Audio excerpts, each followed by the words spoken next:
Now, for this video, we're now going to be talking about the characteristic impedances of two transmission line networks, which is the twin pair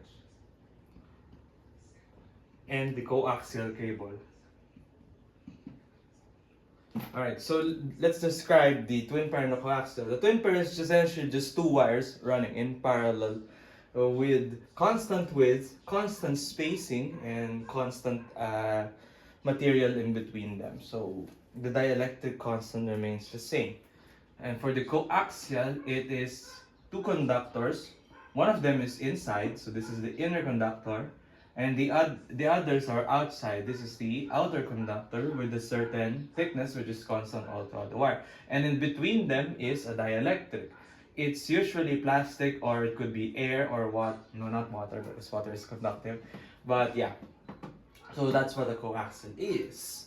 Now for the twin pair, we need two parameters. First, we need the spacing between the centers. Take note, this is not the spacing in between the wires or just the distance of the outer edges, but rather the centers, right? And the second one is the radius, which must be the same for both. Otherwise, this computation is about to get meaningless.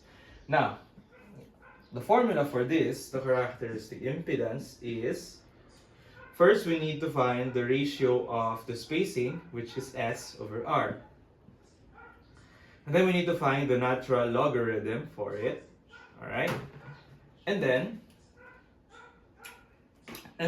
we have to multiply it by 120 over square root of ER, which is the velocity factor. Remember, 1 over square root of ER. Now, why is this term in here? Remember that the velocity of propagation is equal to C over square root of ER, or VF times C. This is the velocity factor. It's just on the denominator, right?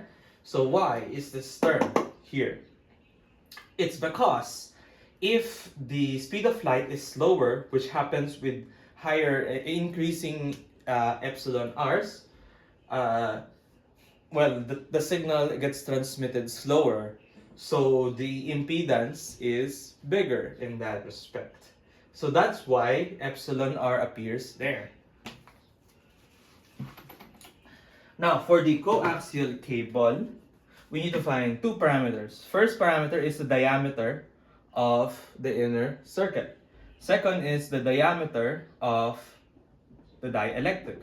Not the entire wire, but just the dielectric. We ignore the thickness of the wire. Sometimes you have to find the diameter, but you are given the entire diameter, so you have to subtract twice the thickness in order to get the true diameter.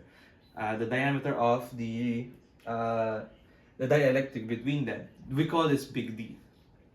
So like this one, to find the characteristic impedance, we find the ratio between the two diameters. We put Ln in here, and then we multiply by 60 over square root of epsilon r. Alright? These are the two formulas that we need to remember. Now, usually in problem sets, we are given the area of this. Just know that the area of a circle is pi r squared. The cross-section area is just the area of one. Right? And the spacing, we always assume is center spacing in here. Alright, so those are just some of the assumptions that we must be given. Now, for the epsilon r, the usual suspects for epsilon r is just one of two.